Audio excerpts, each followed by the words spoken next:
Desde la perspectiva profunda de Carl Jung, la adicción a las drogas no puede reducirse a una conducta desviada ni a un fallo moral. Tampoco se limita a una enfermedad que deba tratarse mecánicamente. Para él, lo que hay en el fondo de este fenómeno es el grito silencioso de un alma dividida, desconectada de su esencia más profunda. Muchos que caen en el consumo lo hacen sin saber que están buscando, a ciegas, llenar un vacío que no se puede nombrar con palabras. No se trata únicamente de escapar del sufrimiento, sino de una búsqueda fallida de algo que no se ha encontrado en la vida cotidiana. Para Jung, el hombre moderno vive distanciado de su interior, lo que lo deja expuesto a cualquier forma de evasión. No es una debilidad superficial, sino un extravío existencial que lleva a la persona a buscar experiencias intensas que compensen la pérdida de significado. En este escenario, la droga aparece como una ilusión de alivio, un ritual deformado que promete elevación, pero que termina encerrando en la repetición y el deterioro. El consumo no siempre busca placer, a menudo busca una sensación de plenitud que se ha desvanecido. Así, lo que vive un adicto tiene un trasfondo profundamente espiritual, aunque se exprese a través del daño.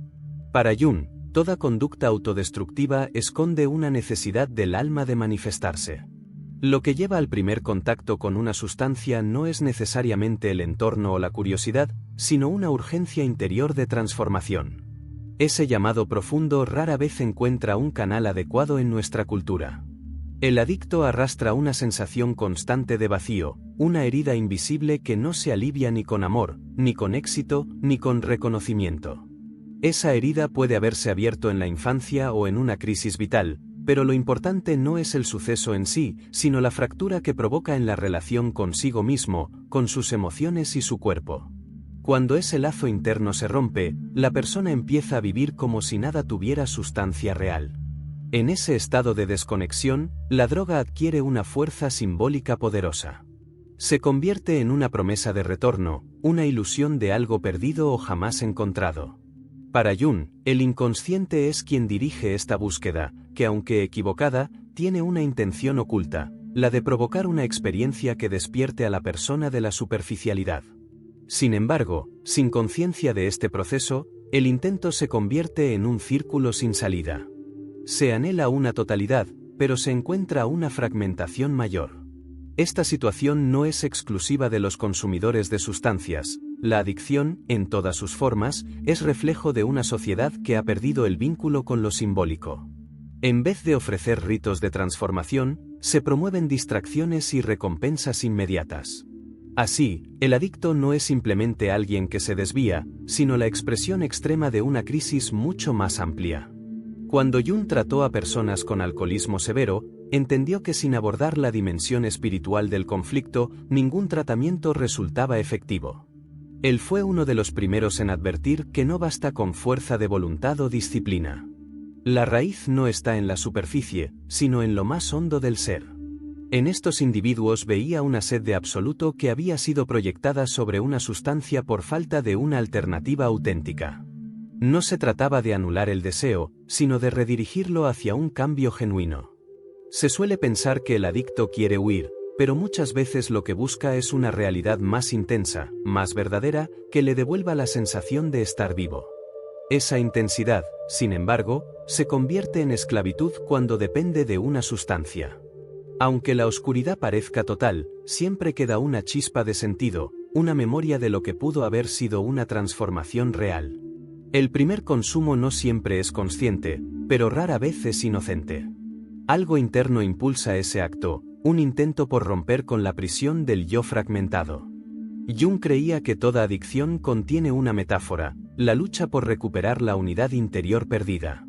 Por eso, tratar a un adicto solo como un cuerpo a desintoxicar es pasar por alto la profundidad de su sufrimiento. No se trata de síntomas físicos, sino del clamor de un alma desconectada. Y cuando el entorno responde con juicios o indiferencia, esa desconexión se profundiza. La incomprensión refuerza el aislamiento, y este refuerza el ciclo. Para Jung, detrás de todo comportamiento extremo hay un símbolo mal comprendido. La clave está en ayudar a la persona a mirar lo que ha sido excluido de su consciencia, no desde la condena, sino desde el coraje. La droga, en este sentido, es el reflejo distorsionado de un anhelo legítimo, el de expandirse, romper límites, experimentar lo profundo. Pero al no existir una comunidad o una estructura simbólica que dé lugar a esa necesidad, la sustancia ocupa ese espacio. No porque funcione, sino porque al menos promete. El drama es que esa promesa es vacía, y cuanto más se persigue, más lejos queda lo que realmente se necesita. El problema no es el consumo en sí, sino lo que éste pretende sustituir. Escuchar al adicto implica prestar atención a lo que su dolor quiere comunicar. Bajo el colapso hay una historia aún viva, y ahí empieza el verdadero proceso, no suprimiendo lo destructivo, sino reconstruyendo lo esencial. La verdadera motivación no es el placer inmediato, sino el anhelo de ser otro. El adicto busca una transformación radical de su estado interior. Pero cuando esa necesidad se canaliza a través de caminos cerrados, el ritual se pervierte y se convierte en encierro. Jung interpretaba esto como una distorsión de necesidades arquetípicas profundas que no encuentran expresión. Los arquetipos, esas formas universales que estructuran la experiencia humana, siguen actuando incluso en la sombra. En los adictos, estos patrones no desaparecen, pero operan sin control consciente. La energía destinada a la maduración se convierte en una búsqueda impulsada por imágenes internas incomprendidas. Uno de los arquetipos más activos es el del hechicero oscuro, que promete transformación sin proceso, poder sin sacrificio. También aparece el fugitivo, figura que no escapa por cobardía, sino por sentir que el mundo no le ofrece un lugar donde ser. En otros casos, actúa el niño eterno, que no quiere crecer porque teme perder la magia de la plenitud instantánea. El problema no es la existencia de estos arquetipos, sino su autonomía. Cuando no hay conciencia, se vuelven tiranos interiores. Lo que antes era una elección, se transforma en una compulsión. La sustancia ya no se consume, se obedece.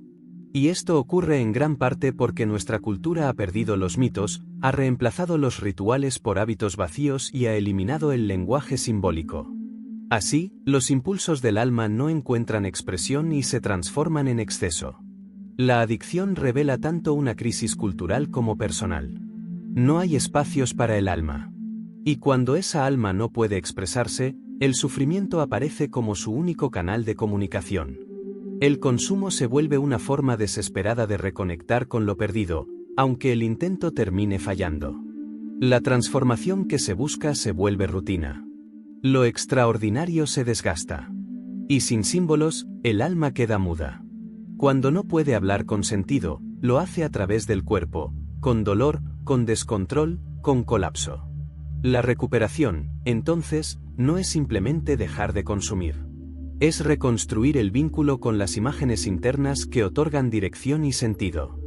Es aprender a dialogar con los arquetipos, no para someterse a ellos, sino para integrarlos. Este proceso no se logra por mera voluntad. Requiere una revisión profunda de la relación con uno mismo. Jung hablaba del camino hacia la totalidad, no como una perfección inalcanzable, sino como una reconciliación con todas las partes del ser. El momento clave ocurre cuando uno deja de luchar contra su propio dolor y empieza a escucharlo. En el fondo de la adicción hay una fractura, no una falta moral, sino una división interior que impide a la persona habitarse en coherencia. Esta fractura no se sana desde la negación, sino desde el contacto con lo rechazado. Jung lo llamó la confrontación con la sombra, mirar de frente lo que hemos evitado. No para aceptarlo sin más, sino para comprender su función. Este reconocimiento es liberador. El sufrimiento deja de proyectarse y empieza a transformarse. Pero ese paso implica renunciar a la identidad construida sobre el dolor. Y eso da miedo. El verdadero cambio implica duelo. No solo se abandona una sustancia, se deja atrás una forma de ser. Y ese desprendimiento puede ser tan doloroso como revelador. La sombra no solo contiene oscuridad. También alberga fuerza, deseo, creatividad, poder vital. Cuando se la mira sin miedo, se convierte en fuente de energía y no en amenaza. Comprender su origen hace que pierda su poder inconsciente. Así comienza una nueva relación con el sufrimiento, ya no es castigo, es mensaje. Ya no se evita, se escucha. Y entonces la conciencia se expande. El individuo ya no depende de una sustancia para existir. Aprende a sostener su complejidad sin huir de ella.